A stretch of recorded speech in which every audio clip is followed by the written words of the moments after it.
Saludos a la audiencia. Queremos destacar este momento especial. Me refiero por el día.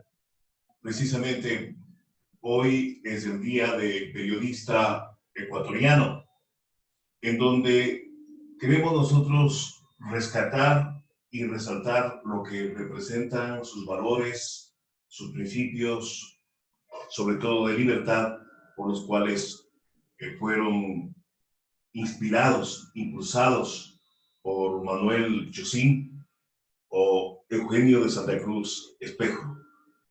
El Ecuador, el país, tiene su fecha, el periodismo tiene su día nacional y nosotros honrados de ser parte de esta noble profesión por convicción, por profesión y también por titulación.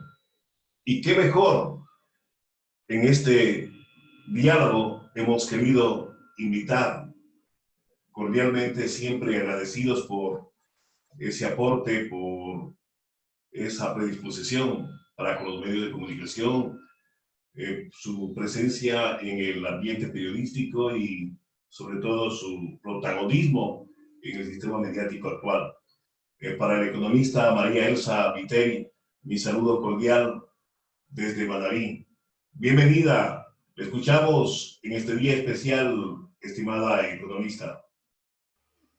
Bueno, muchísimas gracias, Aníbal. Para mí un placer realmente estar con ustedes y bueno, antes de que sigamos con esta entrevista y antes inclusive de desearle a todo el pueblo ecuatoriano en este 2021 que se nos viene y que ya estamos recorriendo, qué mejor saludo para los periodistas que recordar a Gabriel García Márquez cuando dijo que la mejor noticia no es siempre la que se da primero, sino muchas veces la que se da mejor.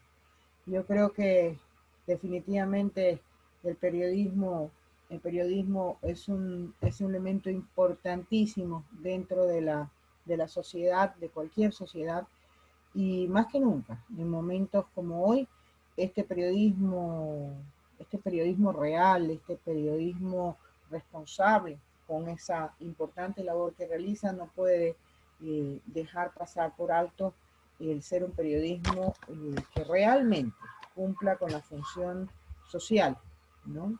que tiene a su cargo, ¿no? Esta función de informar y de mantener a la ciudadanía siempre muy informada, pero con hechos reales, ¿no? Y considerando siempre que lo importante es dar a conocer los hechos, no inculcar interpretaciones muy personales. Y por supuesto, darle al pueblo ecuatoriano el mayor de mis abrazos, el mayor compromiso, también el respeto, porque como lo he dicho para todos aquellos a quien pude escribir y tengo los contactos, mi deseo es primero salud, muchísima salud. Eso debemos de tener presente, sobre todo hoy en día.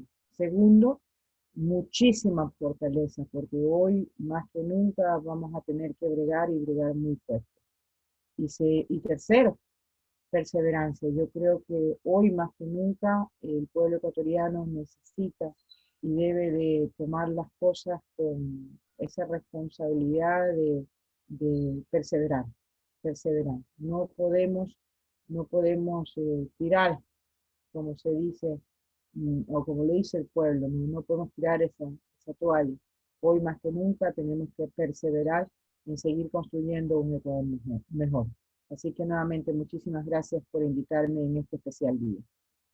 Para nuestra audiencia, tanto de Radio Capital FM, la radio política de Manaví, y también para los seguidores de la plataforma online Pacífico Estéreo, estamos en diálogo con la economista María Elsa Viteri. Dos aspectos antes de dar inicio propiamente ya a los desarrollos de los diferentes temas. ¿Cómo usted cataloga la relación actual y su vínculo con el periodismo, con la comunicación, cuando ejercía sí, en sí la posición pública y de ahora prácticamente ser una activista, una ciudadana? Bueno, yo siempre he tenido de alguna manera una relación bastante cordial, ¿no? Bastante abierta. Lamentablemente hay una gran diferencia, digamos así, cuando uno ejerce un cargo público. Creo que el periodismo equivoca un poquito sus líneas, tratando siempre no de apoyar, ¿no? Sino más bien como siempre de buscar algún tema que reclamar, digamos así, o que poder en discordia, ¿no? Hoy Hoy realmente, si bien hay hay un sector del periodismo que no abandona esa posición, creo que definitivamente el periodismo abre un poco más, da un poco más de oportunidad para que personas como yo podamos tener un contacto con la ciudadanía desde otra perspectiva. Creo adicionalmente, Aníbal, que una de las cosas, como ya lo he dicho en varias ocasiones y lo vine repitiendo durante el año anterior, creo que una yo diría que cosas buenas que nos dejó el COVID fue precisamente entrar en la posibilidad de abrir un campo del periodismo importantísimo a través de la tecnología, con canales alternativos, con información alternativa, lo cual es importantísimo para el análisis de este desenvolvimiento de un sistema social que definitivamente no puede tener secuestrada una función y una labor tan importante como el de la información. Creo que definitivamente funcionamos muchísimo mejor con estos canales alternativos en donde no manda y no debería mandar nunca este tipo de condicionamientos producto de básicamente y en última instancia el capital financiero. Alguna vez también hice un comentario y no advertencia, sino más bien una observación para toda la línea de canales alternativos. Igual que en otros aspectos. No se trata, por ejemplo, de cambiar a un presidente de la República por otro. No se trata de cambiar a un partido político por otro. Se trata de transformar. Y en el sector público, los canales y los medios de comunicación o de información alternativos no pueden ejecutar en la misma línea que ha ejecutado la prensa hegemónica. No pueden significar simplemente un cambio de nombre o un cambio de imagen. Tienen que significar la transformación que requiere la sociedad ecuatoriana. Yo te diría que bueno, que aunque, que aunque siempre he tratado de llevarme bien, pues no han faltado momentos en donde eh, hemos tenido que lamentablemente hacer notar estas diferencias, digámoslo así, y estas necedades, porque es ya una necedad el insistir en que los medios de comunicación tengan un favoritismo, no en términos de una posición o tener una creencia ideológica, sino más bien un favoritismo en términos de hacer prevalecer figuras y opciones o pensamientos o situaciones que nada tienen que ver con el progreso de los ecuatorianos. También nos interesa un poco acceder a la parte humana, la parte personal. ¿Cómo pasó usted estas celebraciones de fin de año, tanto de Navidad como del cierre de este 2020? Y exactamente cómo evaluó, precisamente desde el comportamiento y la imposición y los diferentes límites que nos dio el gobierno y las circunstancias. Bueno, particularmente yo vivo una situación especial. Yo perdí a mi madre hace un año, ¿no? Justo previo los festejos navideños en el año 2019. Y, y bueno, era lo único que me quedaba, mejor dicho, yo ya había perdido a mi padre hace 6 años y realmente una de las cosas que más me impactó de la muerte de mi madre es el hecho del sentimiento de orfandad, sea la edad que tenga. ¿No? No se trata de los cuidados o demás que no se pueda uno proveer particularmente, se trata de todo ese acompañamiento y esa fortaleza que representa la familia y que lamentablemente una vez que dejan de existir los seres símbolos que aglutinan, pues se hace más complicado, más difícil. Así que lo pasé muy reservadamente con mi hermano, que es el único que vive acá en Ecuador.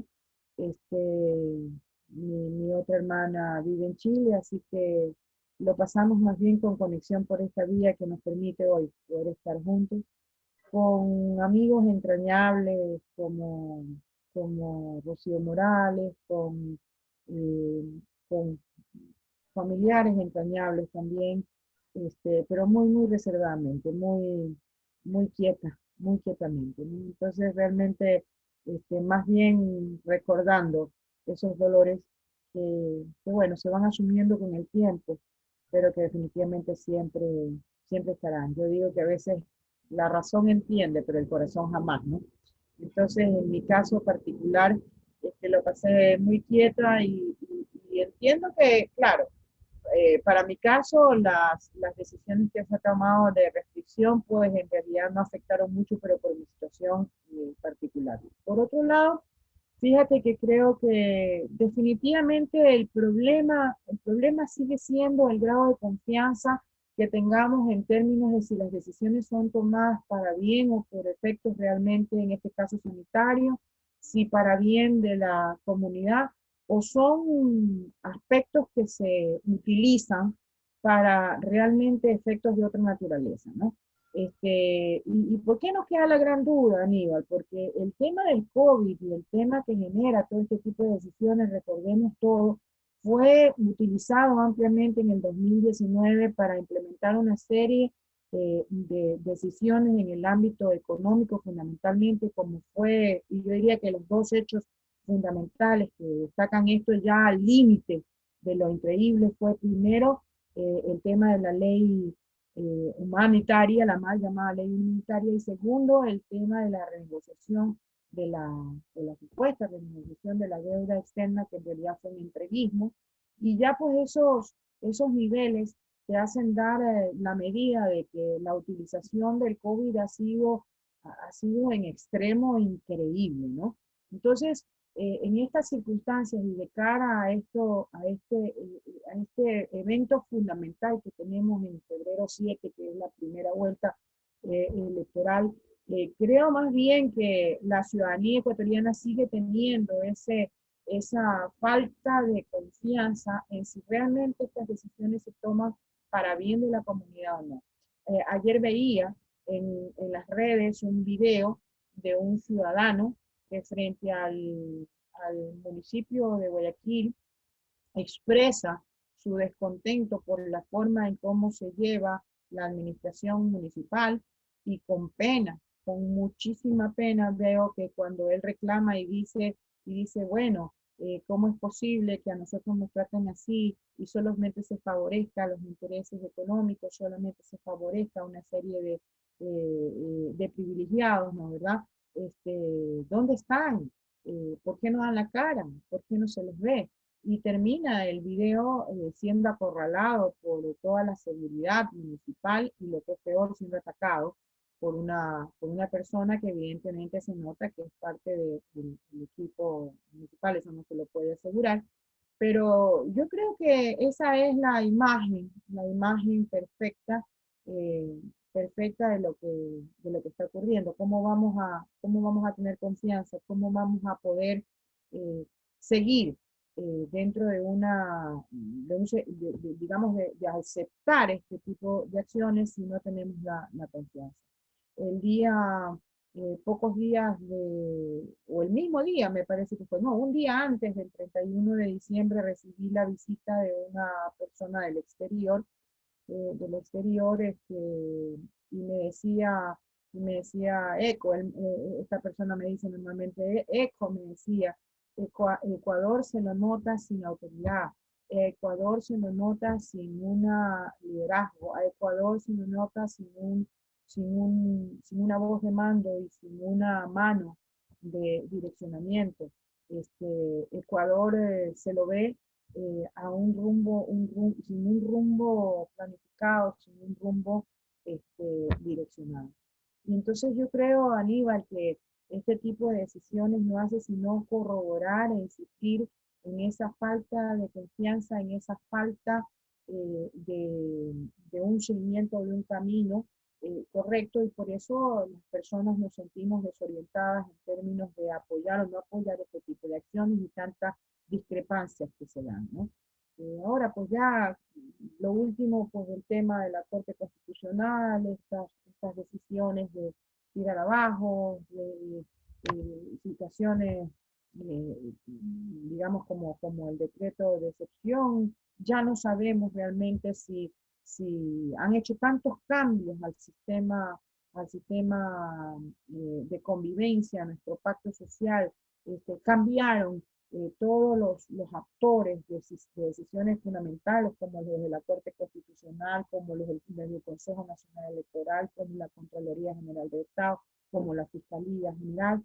Y esto lo único que ha hecho es desbaratar todo un conjunto social que necesita de una normativa y actores de ejecución que realmente den un respaldo a la ciudadanía.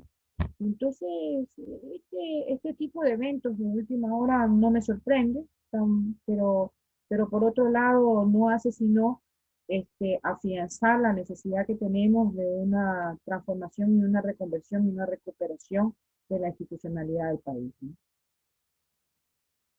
Estamos en diálogo con la economista María Elsa Viteri a través de Radio Capital 105.7 en este 5 de enero. Economista, antes de el desate o el desenlace de la pandemia a nivel mundial, ¿cuál cree usted que fue el programa económico y social y político de este gobierno como agenda del 2020? A ver, yo creo que definitivamente, y yo creo que lo vimos y lo fuimos analizando de a poquito, ¿no? Porque recuerde usted que el 2020 fue un año en donde no nos daban tregua, ¿no? Era uno tras otro, una tras otra las decisiones y todas en contra del pueblo ecuatoriano. Eh, en resumidas cuentas, yo diría que para mí, toda esta vorágine realmente que se nos vino comenzó el día en que se determina la famosa eh, decisión popular, el llamamiento a consulta popular, porque ese día realmente lo que se hace es comenzar a ejecutar una estrategia que me parece que había sido implementada desde el primer día o desde quizá mucho antes con la propuesta de un binomio como el de Lenin Moreno con quien hoy lamentablemente está tras, en una cárcel, realmente sin la seguridad de que realmente deba estar ahí y con todos los eventos. ¿Y por qué digo que fue una estrategia bien planeada? Porque me parece que durante esos primeros meses antes de la consulta popular se tomaron, sí, medidas que uno no esperaría, pero no fue la estructuración o la ejecución de un plan perfectamente elaborado que no dejó de atar ningún nudo, ¿no? En la consulta popular, yo creo que fundamentalmente lo más importante de esa consulta popular era lograr que el Consejo de Participación Ciudadana y Control Social sea removido, como efectivamente fue realmente lograr que un grupo de ecuatorianos, cinco, apenas cinco ecuatorianos, fueran designados a dedo. ¿Y por qué? Porque esta función realmente era fundamental para la definición del resto de autoridades y de la institucionalidad más importante. Creo que ese día y a partir de los primeros días de marzo, cuando se constituye el Consejo de Participación Ciudadana y Control Social Transitorio, y a la cabeza Julio César Trujillo, de quien, bueno, lamentablemente me van a disculpar muchos de sus defensores. No tuve un control en una radio en días pasados, porque independientemente de que él ya no esté en la tierra, pues su nombre y su historia va a tener que permanecer en todos los ecuatorianos, porque a él hay que analizarlo por los actos que hizo. Y el ejemplo más claro que lo tenemos fue cuando intervino en la Constitución de 1998 y que dejó listo y allanado el camino para que se pudieran dar las barbaridades que se dieron en el plano económico con el primer gran embate que tuvimos del neoliberalismo en el año 1999, que devino en feriado bancario y salvataje privado, y salvataje de la banca privada con recursos públicos. Entonces, ¿por qué es importante la figura de él? Porque yo creo que él es realmente clave, era el maestro que necesitaba este tipo de estrategia para poder hacer lo que yo en algún momento dije, ¿no? Lo peor que le puede ocurrir a un país, y desde mi perspectiva la mayor corrupción, es hacer legal lo ilegítimo. Y él era un experto en legalizar realmente este tipo de situaciones que permiten o permitían poner en práctica elementos que van en contra del pueblo ecuatoriano de manera ilegítima. Entonces, en el año 2020 para mí el inicio fue esto, y a partir de ese momento comenzó todo, insisto, una vorágine, esto fue terrible, y comenzaron las decisiones una tras otras, desinstitucionalizar o poner elementos de ejecución que realmente trajeron a mal toda la constitución o ese pacto social que habíamos hecho desde el 2008. El segundo momento importantísimo, creo yo, fue el 16 de mayo, con el ingreso de Richard Martínez al Ministerio de Economía y Finanzas. ¿Por qué? Porque el ingreso de él fue la viabilidad, o le dio la posibilidad de que toda la estrategia económica que se había elaborado comenzara a ejecutarse. Y entonces vino primero esa ley que perdona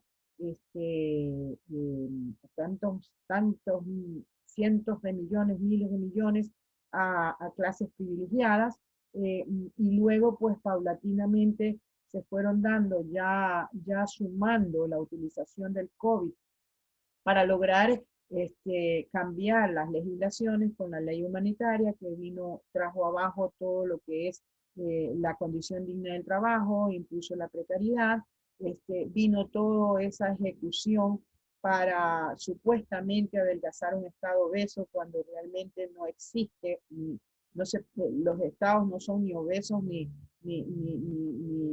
correctos. Los estados simplemente tienen que dar respuesta a una situación o a unas necesidades del pueblo ecuatoriano.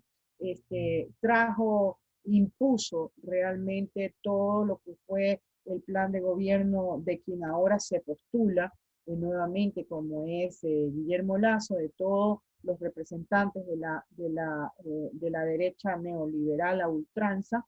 Y bueno, las consecuencias llegaron hasta el punto de una renegociación de una deuda que fue una verdadera burla para el pueblo ecuatoriano, porque lo que se hizo fue aumentar el tiempo, aumentar los plazos para seguir en una agonía de endeudamiento, pero no cualquier endeudamiento, sino un endeudamiento reconocido, no en su valor de mercado como era del 20%, sino en el aseguramiento de un 97% del valor de esa deuda. Pero lo más lamentable es que previo a esta renegociación se encargaron de hacer un prepago inclusive de deuda, se encargaron de tapar unos verdaderos juegos especulativos del ministro, que lo que hicieron fue poner en riesgo, como efectivamente sucedió, y dar paso a que tantos miles de ecuatorianos murieran en un COVID por falta de medicamentos, porque se prefirió pagar la deuda externa, se prefirió pagar, solventar a los privilegiados nacionales y a sus aliados internacionales antes que abastecer al ecuatoriano para enfrentar una crisis tan importante. Y bueno, si usted suma a eso el hecho de que ya sabíamos y ya teníamos una serie de denuncias de actos de corrupción importantísimos en el país, que hasta ahora la Fiscalía General del Estado no da respuesta de ello, a sabiendas de que las personas insisten en que ya hay respuestas de países hermanos que han dado ya las condiciones necesarias para que se traten este tipo de elementos, pero más aún, realmente tocamos, yo creo que, y descendimos a la bajeza más grande que puede ya evidenciar este desprecio por el pueblo ecuatoriano, como es haber negociado con medicamentos, haber negociado con insumos de primera necesidad en pleno COVID. De ahí en más, fíjese usted que a partir de ya pensar que no podíamos tocar más fondo después de esa renegociación tan vergonzosa, después de que prepagamos deuda externa, después de que lanzamos no digo yo, sino en términos generales estoy hablando, ¿no? Lanzaron, en realidad la palabra es lanzaron al desempleo a cerca o más de 1 millón de ecuatorianos, después de que dieron todas las ventajas con la ley humanitaria para que los grupos privilegiados y fundamentalmente la banca ecuatoriana pueda aprovecharse de un pueblo golpeado, no solamente por el COVID, sino por todos los resultados de las medidas económicas antes del COVID, hasta antes del 2019, hemos visto cómo aceleradamente están cumpliendo y siguen cumpliendo con una receta del Fondo Monetario Internacional, y a eso se debe la liberación de los combustibles, a eso se debe esta firma de este tratado comercial, a eso se debe que estén acelerando todos los procesos de privatización, en realidad, aunque se le llame de otra manera, de todas las empresas del Estado, acelerar lo que es Coca-Cola Sinclair, en fin, una serie de situaciones que lo único que están haciendo o están intentando hacer es que el próximo gobierno, que por lo que se ve del movimiento popular, definitivamente no va a ser de derecha, pues, y con la única opción que tenemos de un gobierno no de derecha, porque tenemos de esa papeleta 15 opciones de derecha y una que realmente nos abre la posibilidad de tener una esperanza distinta. Lo que está haciendo el Estado es dejarlo maniatado, ponerle más piedras en el camino, tratar de que efectivamente primero tenga que resolver los nudos que nos dejan para poder entrar a actuar sobre un verdadero progreso y un verdadero avance, ¿no, verdad?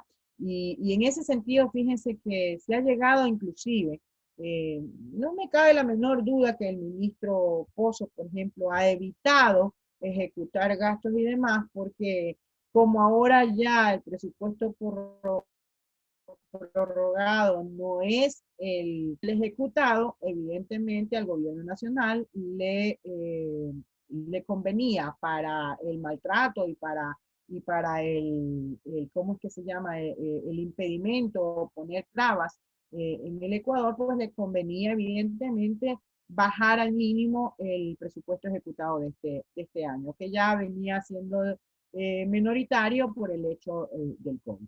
En todo caso, se han valido de todo tipo de triquiñuelas, de todo tipo de acciones poco leales ¿no? Poco leales con el pueblo ecuatoriano, pero ¿qué podemos esperar de lealtad? Pues insisto, fueron capaces de pagar la deuda externa anticipadamente antes de comprar insumos y medicamentos. Y lo que se nos viene realmente es ahora una necesidad de mucha perseverancia, porque vamos a tener que sustentar, y como lo dije en el año 2019, ya adelantándome a todo este tema, hay que ver primero cómo queda realmente el pueblo ecuatoriano, cómo queda la sociedad ecuatoriana después de que pase este torbellino nefasto que ha sido el presidente Moreno y todos aquellos que han que han intervenido en su gobierno de manera efectiva, que han contribuido a este tipo de ataques contra el pueblo ecuatoriano. Así que, mi querido Aníbal, creo que hay puntos claves dentro de esta estrategia, que es una estrategia muy bien pensada, y los resultados no se alejan de lo que ya en su momento hemos venido conversando, e insisto, es la disyuntiva de cómo efectivamente vamos a quedar luego del paso de este nefasto torbellino. Hay aspectos que debemos hasta cierto punto hacerle entender y, si cabe el término figurativo, dibujarle a nuestra gente, a nuestro pueblo. Y para ello, dentro de su lenguaje y su estilo, es muy oportuno y directo esas explicaciones. Por ejemplo, cuando se dio la pandemia se decía que prácticamente la realidad supera la legalidad. ¿Qué quisieron decir con eso? La otra, el ejemplo de que si uno se debe en la farmacia $40, pero para que le preste 200 había que pagar los $40 para que esté bien visto. Y la otra, que gracias a las renegociaciones, los convenios con los organismos laterales o internacionales, pues prácticamente el Ecuador estaba bien visto. Podemos, si cabe el término, desmorenizar, o si el pueblo más práctico diría, desmascarar exactamente el contenido de esas aplicaciones. Bueno, yo creo que en general la estrategia neoliberal, la estrategia de una derecha recalcitrante, digámoslo así, ha sido siempre marear a la ciudadanía con este tipo de expresiones que aparentan tener lógica, ¿no verdad? Pero que contrastan con la lógica irrefutable del pueblo y su vivencia, ¿no? Entonces, definitivamente creo que las tres frases y todas y muchas más de las que se han mencionado y se han dicho, y actitudes como por ejemplo la de haberse presentado con una camiseta, ¿no verdad? Después de la tremenda agresión que sufrió el pueblo ecuatoriano en octubre del 2018, ¿no verdad? En donde muchos ecuatorianos perdieron su ojo, no hace sino demostrar que, insisto, que se aprovecha de la ignorancia de las masas para poder confundirla. Y cuando hablo de la ignorancia no estoy insultando a nadie. La ignorancia es no conocer de ciertos temas, ¿no? Una cosa es ser ignorante y otra cosa es ser tonto, que mucha gente lo pone similarmente. Y el problema justamente para toda esta facción es que el pueblo ecuatoriano no es tonto. Y el pueblo ecuatoriano, gracias a que justamente, y unamos lo que iniciamos este proceso, esta entrevista, unido a que tuvimos la oportunidad de abrir canales de información que permitieron que personas, incluida yo, podamos dar nuestros aportes, nuestros pequeños aportes para que el pueblo ecuatoriano tenga un poquito más de hechos y de elementos para evaluar. El pueblo ecuatoriano reaccionó y reaccionó con una posición de entender que definitivamente todas esos dichos, todos esos elementos no son más que, una vez más, burlarse del pueblo ecuatoriano y de lo que probablemente surja precisamente también como producto de una estrategia de todo este neoliberalismo que hemos sufrido, ¿no? Que es mantener en la imposibilidad de que el pueblo conozca o se desarrolle con un conocimiento mayor. Voy a tratar solamente el tema o la tercera que me propuso, con el hecho de decir, bueno, si nosotros para que nos presten tenemos que pagar y si no pagamos no podemos hacer, ¿no verdad? Yo creo que eso quedó completamente desvirtuado porque hoy en el Ecuador a nadie le cabe la menor duda que en el proceso de tratamiento de la deuda externa hubo dos momentos.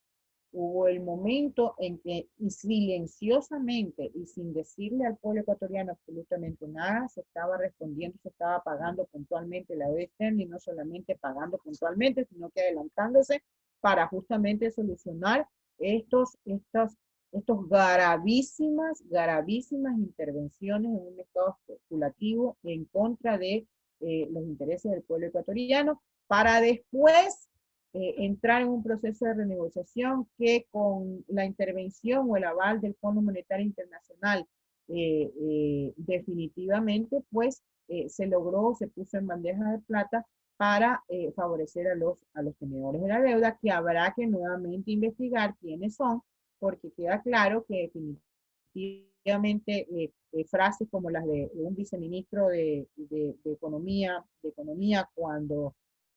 eh, cuando el mercado ponía en valores del 20%, sale él hablando ante el mundo entero a decir que Ecuador va a privilegiar per se el pago de la deuda externa, pues o sea, esas son actuaciones, insisto, que como ya lo dije alguna vez, hay dos opciones, o se es ignorante o se es malintencionado, ¿no? Entonces, les conviene ser ignorantes, ¿no? Pero entonces, ¿cómo es posible que alguien así esté dirigiendo situaciones tan sensibles del Ministerio de Economía y Finanzas, ¿no? Entonces yo creo, Aníbal, creo que definitivamente no es más que desvestir realmente lo que yo he catalogado y he dicho. A mí me parece que este periodo de los 4 años que estamos terminando ya, gracias a Dios, de vivir, han sido, primero, la demostración ya del colmo, de lo más bajo que pudimos haber llegado. O sea, ya es algo que nunca hemos vivido,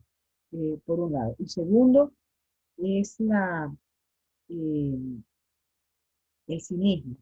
el cinismo más grande, porque no es más que la demostración del desprecio del pueblo ecuatoriano, porque ni siquiera existe la vergüenza de salir con la cara a decir todo este tipo a tratar de ocultar todas las barbaridades, que lo que sí es irrefutable, porque lo está sintiendo y lo está viviendo día a día el pueblo ecuatoriano. No hay ningún ecuatoriano o la mayoría de los ecuatorianos en este momento que pueda decir que antes no estábamos mejor, que lo que vivimos estos 4 años ha sido la peor situación histórica en el país y que realmente se dan cuenta de cómo se ha jugado con su vida.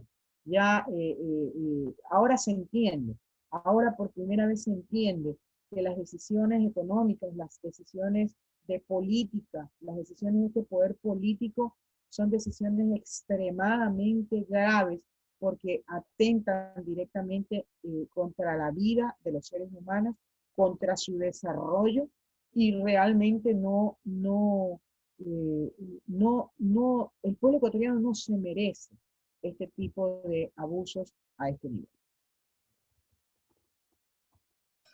Para nuestra audiencia de Manabí, de toda la provincia, con nuestros 22 cantones, estamos llegando con la entrevista de la hora a través de Radio Capital 105.7 para el resto del país, del mundo, en la plataforma www.radiopacificoestereo.com. Economista, también es importante también recordar, porque si es que hacemos un lado o ignoramos dichos, términos, para que el pueblo tenga claro, de la delegación, ya que no se pudo concesionar, apareció otro término, el monetizar. A pretexto de ese término, prácticamente se quiere arrasar con los patrimonios del país, con las instituciones. Podemos al respecto dirigirnos y que usted también especifique analizando cuáles pudiesen ser las instituciones, las empresas que están en esa vía, están en ese camino, o las que ya se vieron y otras que están amenazadas.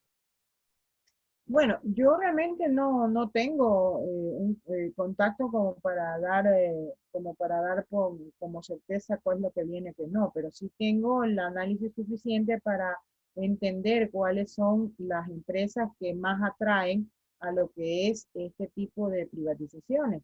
y aquello de la monetización. A mí me sorprende realmente, Aníbal, porque ellos una de las cosas que siempre...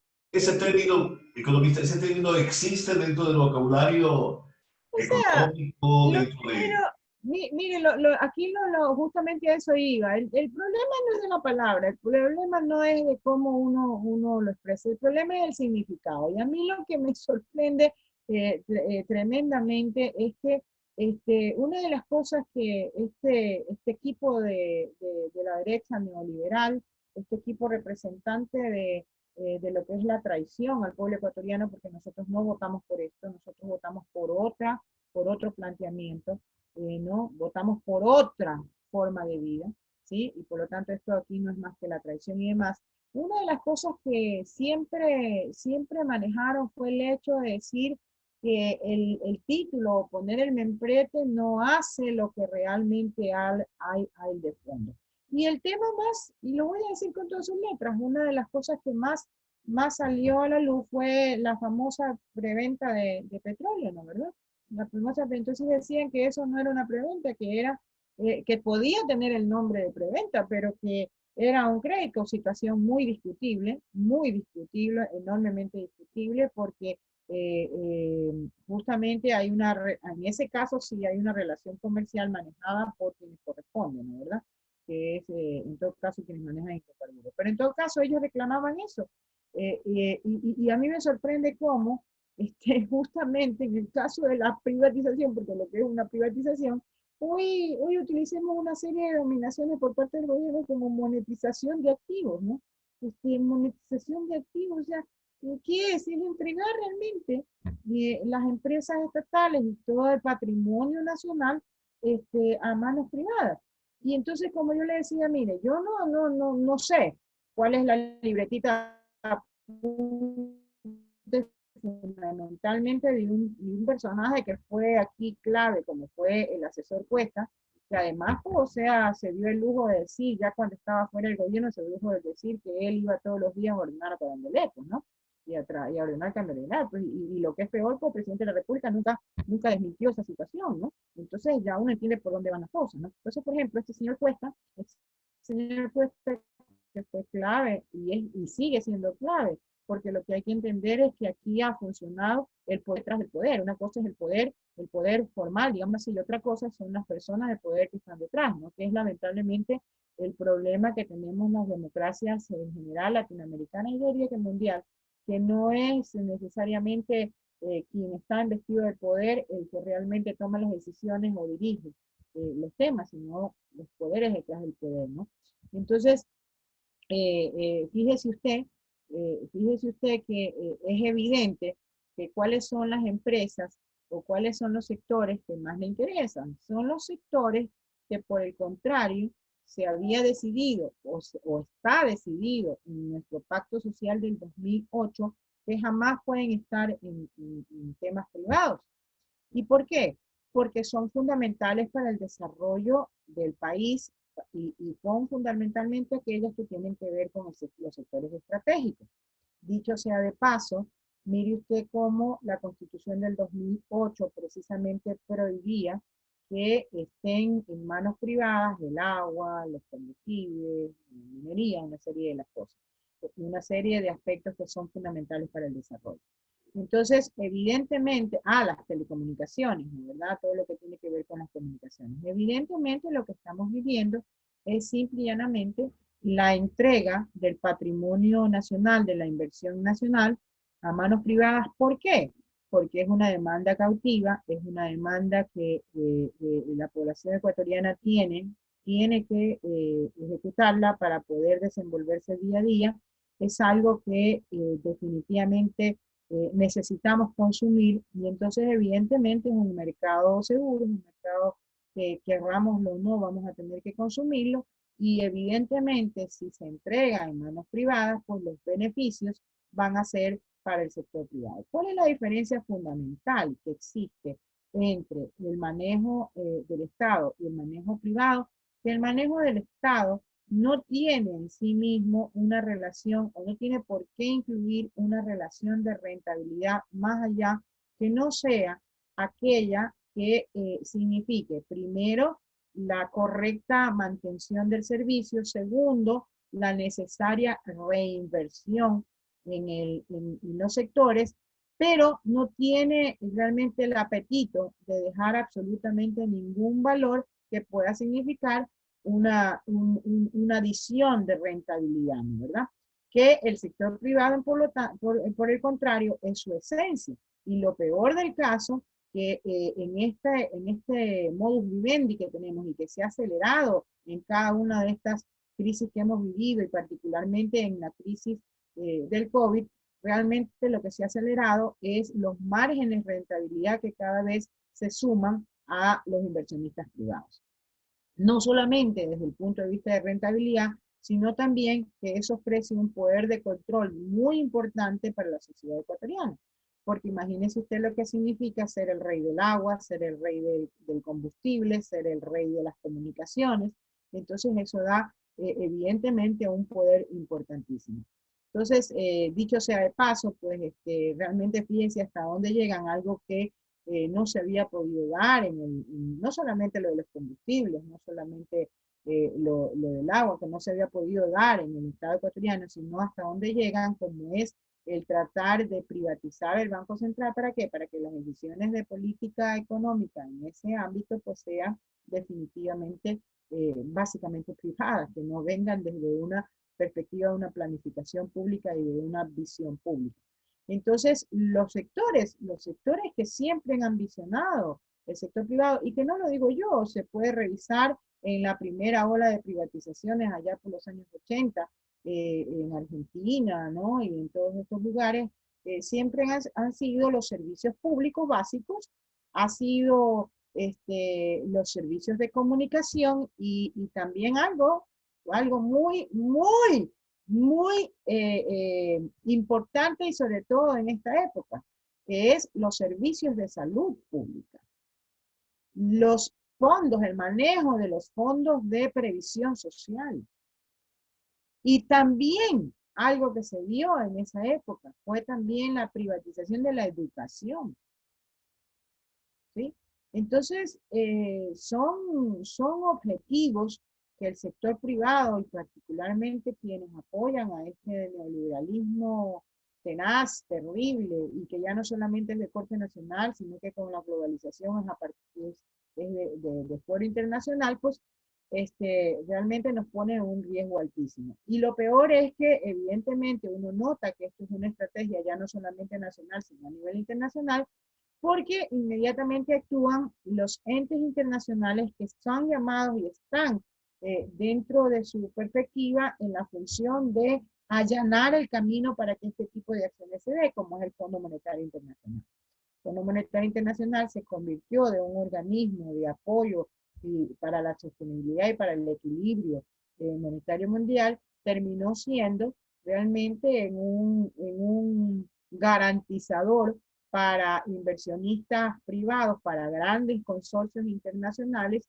de aseguramiento de que la política económica de los países vaya a privilegiar este tipo de acciones a favor de los grandes operados internacionales, y termina siendo el garante perfecto para que situaciones de endeudamiento externo, como el que ya vivimos antes del 2009, cuando ya hicimos una solución, es así, una solución realmente impecable, una solución netamente ecuatoriana, y que fue la bofetada más grande que pudo recibir el sistema financiero internacional, porque realmente lo dejó de rodillas frente a lo que realmente tenemos que privilegiar, que es la soberanía, el orgullo nacional y el progreso y el beneficio de los ecuatorianos, ¿no? En cambio ahora, simple y sencillamente, pues el Fondo Monetario Internacional cumple el rol que le cabe en estos casos, que es garantizar el beneficio de la banca internacional, de los tenedores internacionales, que no son sino los grandes concentradores a nivel mundial. Yo creo que el COVID hoy demostró fundamentalmente y comprobó algo que durante los últimos años ya los propios organismos internacionales multilaterales habían definido, y es que la política implementada, el orden mundial económico fracasó rotundamente, y fracasó porque frente a la acumulación de pobreza que ya habíamos tenido paulatinamente cuando el capitalismo iba creciendo con esta mentalidad neoliberal o esta forma neoliberal, en general las brechas y de los desequilibrios entre, no solamente a nivel interno de los países, entre distintos grupos poblacionales, sino a nivel mundial entre distintos países, se confirmó realmente que lejos todos estos modelos o estas aplicaciones de estos recetarios guiados por el Fondo Monetario Internacional, lejos de acortar las brechas, lejos de solucionar la pobreza mundial, lo que hizo fue concentrar más.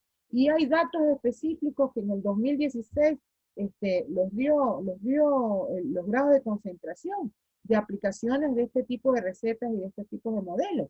Fue una brecha mayor a nivel interno entre los países y hoy por hoy en el Ecuador, déjenme decirle que inclusive más del 98% tiene mucho menos de lo que tiene algo menos del 2% en el país a nivel de concentración de riqueza.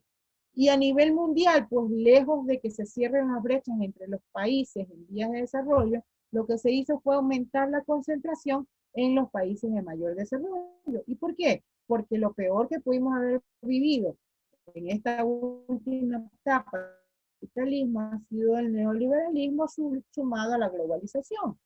Porque lo que simplemente se dio fue que internacionales los que comenzaron a fusionar lo que era la riqueza de los países en vías de desarrollo. Estamos ya en una última parte, en el último tramo por cuestiones de tiempo, pero quisiéramos preguntarle, ¿el Banco Mundial, el Fondo Monetario Internacional, tiene su candidato? La banca, los grupos de poder, los medios de comunicación, tienen sus candidatos, y por dónde entonces debe ir y a qué le debe prestar atención el ciudadano para las próximas elecciones. Ya estamos ya a las puertas. A ver, yo me voy a remitir, Aníbal, porque realmente uno no puede confirmar ese tipo de cosas que usted me pregunta, pero yo En me forma voy a ir hipotética, a ¿no? lo... O sea, siempre en forma Sí, hipotética, porque a la final nosotros estamos no, no, sustentados, basados en la información que nos llega y la información que emiten. pero fíjese que no necesito llegar a lo hipotético ni a lo que yo pienso. Yo más bien, tal vez lo que quiero decirle es que me voy a remontar a una noticia un poquito más vieja, no tan reciente, como fue la noticia de Bloomberg que anunciaba en el segundo semestre del año 2019 anunciaba que el Fondo Monetario Internacional había venido al Ecuador a reunirse con lo que ellos consideraban eran las dos opciones más importantes para dirigir el futuro del país, ¿no verdad? Y eran el líder Jaime Nebot y el supuesto líder también Guillermo Lazo, ¿no verdad? Entonces yo no me voy a lo hipotético, voy a contestar con una noticia que fue mundial y que fue la noticia publicada por Bloomberg en donde se anunciaba que el Fondo Monetario Internacional, el Banco Mundial, los multilaterales, ¿no? Habían tenido reuniones y ¿para qué? Para coordinar qué es lo que iba a pasar con el país luego de las elecciones. Un poco la imagen o la sensación que tuve ahí sí yo personalmente fue un poquito decir, a ver, aquí vengo a decirles que van a tener que tomar una decisión. ¿Y por qué? Porque resulta que en la misma noticia se decía que evidentemente había un avance muy fuerte de la recuperación progresista en el país, en el Ecuador. Y finalizaba la noticia diciendo que ya el Fondo Monetario Internacional, el Banco Mundial tenían sus estrategias para si existiera, o mejor dicho, si llegar al poder, como también en la noticia, insisto, se dejaba ver de que era lo más probable de que un gobierno que no estuviera de acuerdo con las políticas y el recetario del Fondo Monetario Internacional sea aplicado. Entonces, lo que le quiero decir es que es evidente, no de ahora y no ahora, sino que es evidente que se dio al inicio de toda esta situación electoral que ya ellos hicieron su apuesta. Y digo bien apuesta porque realmente para este tipo de instituciones a nivel internacional parecería que están en un casino apostando no por realidades de importancia para el ser humano, sino simple y sencillamente jugando sus capitales y tratando de minimizar el riesgo de sus capitales, ¿no?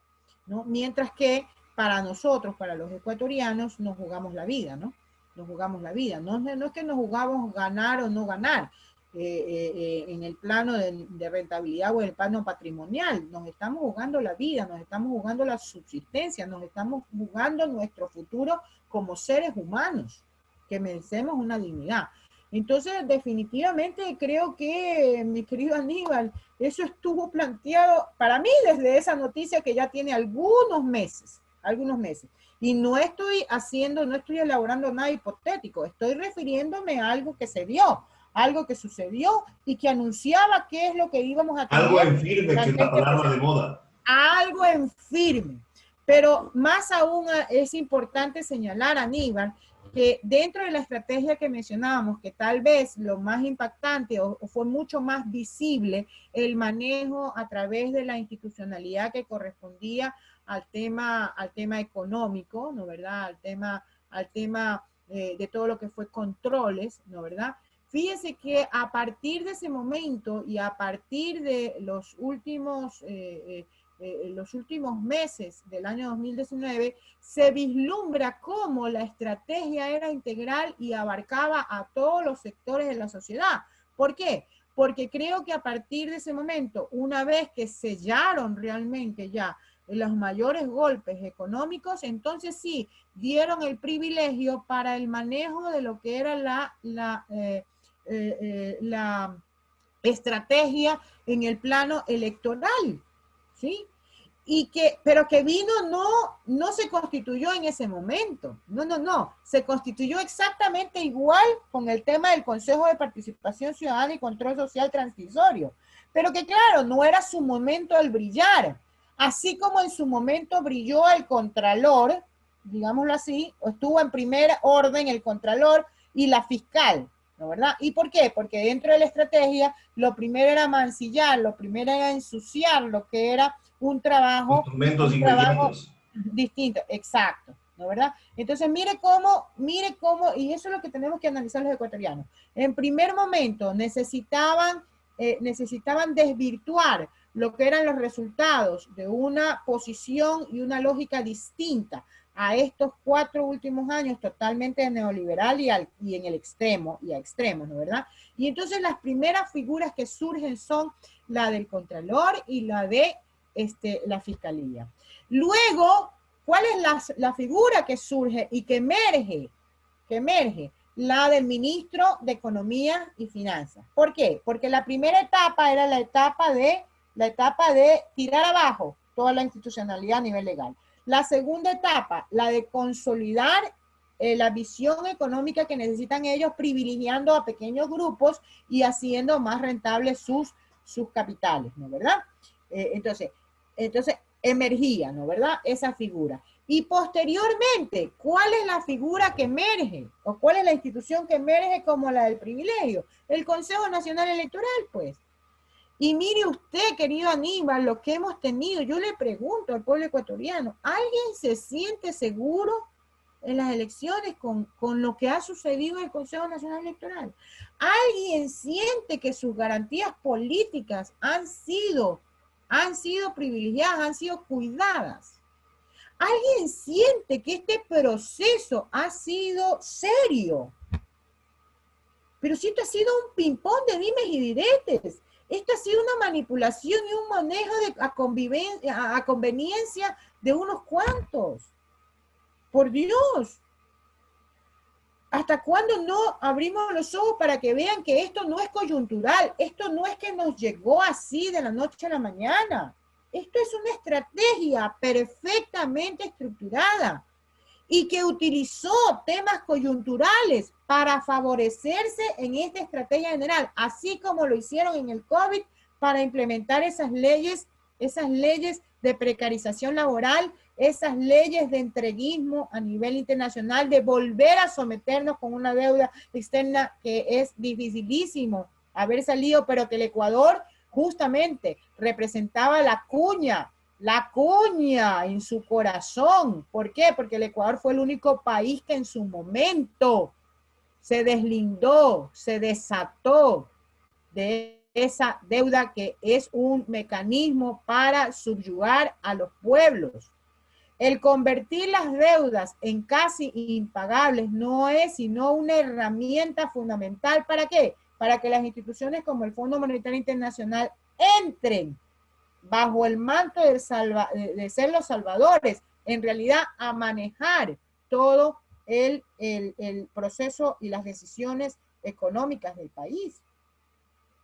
Entonces emerge el sentido del Consejo Nacional Electoral, y déjeme decirle que yo creo que este proceso electoral no le cabe la menor duda a todo el pueblo ecuatoriano que así, esto nunca se ha visto. Esto también representa una burla. Esto es un traje a la medida de unos cuantos. Y todavía, lo que es peor, nos falta el tramo fundamental, el tramo de la decisión. Y tenemos una amargura muy grande como pueblo ecuatoriano. ¿Por qué? Primero, porque definitivamente nos dejaron sin opciones electorales. Nos dejaron sin posibilidades electorales. Y con las justas realmente, tenemos por ahí un rayo de esperanza, definitivamente. ¿Sí? Porque yo creo que hay que hacer una diferencia enorme entre las 15 posiciones y una en particular, como es el economista Andrés Arauz. Yo creo que él hace la diferencia entre todos los candidatos que tenemos, presidenciales y vicepresidenciales. El nombre de Andrés Arauz hace la diferencia, sin decir que probablemente sea a lo mejor el ideal para muchos de los ecuatorianos, ¿ah? Cuidado. Pero el problema es que estamos en una situación, una decisión histórica. Histórica. Porque lo que no podemos dejarnos robar es la democracia. Y si a eso suma el problema que se nos viene en términos de que lamentablemente hay una desconfianza enorme ya en el momento de los escrutinios, ¿no? Y eso es una duda que persiste ante todo el pueblo ecuatoriano. Entonces realmente el pueblo ecuatoriano lamentablemente está en una situación muy complicada y muy difícil. Ahora, también es cierto que la situación internacional da para un apoyo, tener un apoyo a nivel internacional, que en su momento no lo tuvimos, ¿no? Realmente, en su momento hubo un periodo en donde no hubo ese apoyo internacional, y que efectivamente aquí ya esto no solamente insisto, la estrategia neoliberal no es una estrategia nacional, es una estrategia mundial. Y asimismo, pues, ya esto ya dejó de ser una lucha a nivel de territorio nacional y termina siendo una lucha a nivel internacional. Al punto, mi querida Aníbal, que probablemente no tenemos tiempo y no es el momento a lo mejor, pero sí hay que notar realmente la situación o el esquema, ¿sí? El esquema internacional, porque recordemos que la lucha en el pico más alto, están dos potencias mundiales, ¿no? Una potencia que con mucha paciencia, porque es una cultura milenaria, ¿no?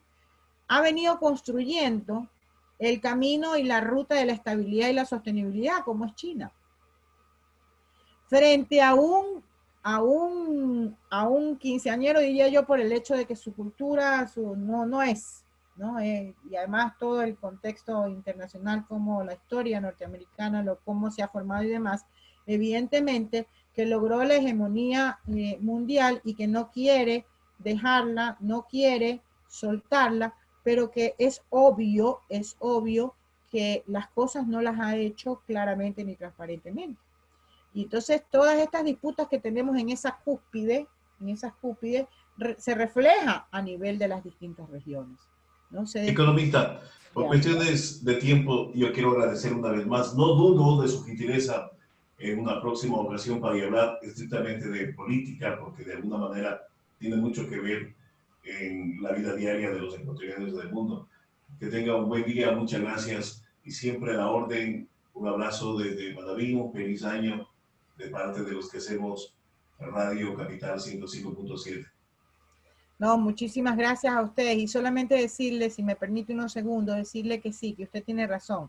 El tema es que técnicamente hablando, en lo cultural, en lo social, en lo económico, técnicamente hablando, sí, las cosas están definidas. El problema es que la primera decisión es una decisión de orden netamente político.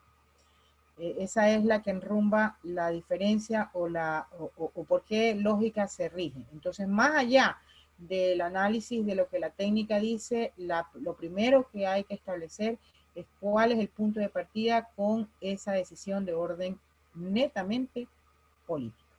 Al contrario, soy yo la que les agradece. Un abrazo fraterno para mi Manaví querido. Ustedes saben, yo tengo mis raíces manavitas.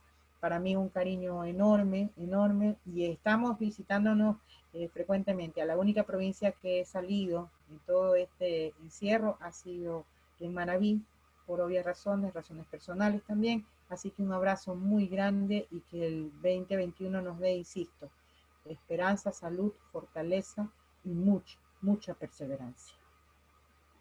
En la entrevista de la hora, hasta aquí la economista María Elsa Viteri. Amigos, muchas gracias. Buenas tardes, con su permiso, y sigan con su radio.